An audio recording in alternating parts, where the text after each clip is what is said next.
ભાજપની સરકાર ethanol E20 petrol એટલે કે પેટ્રોલની અંદર 20% ઇથેનોલ મિલાવટ કરેલું પેટ્રોલ જબરજસ્તીથી દેશની જનતાને આપવામાં આવી રહ્યું છે.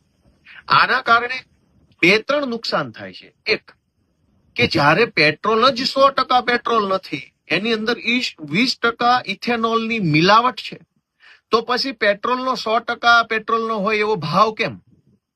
20% મિલાવટ છે તો ભાવ પણ 20% ઓછો હોવો જોઈએ કે E20 પેટ્રોલનો ભાવ 70 રૂપિયા, શુદ્ધ પેટ્રોલનો ભાવ 90 રૂપિયા.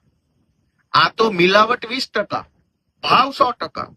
તો જનતાને અહીંયા એક લૂંટનો સામનો કરવો પડે છે. બીજું કે આપણી ગાડીઓ જે બની છે એ ગાડી E20 કમ્પેટિબલ એટલે કે E20 પેટ્રોલને એ ગાડી ચલાવી શકે, એના એન્જિન, એના સ્પેર પાર્ટ્સ બધા જે આવતા હોય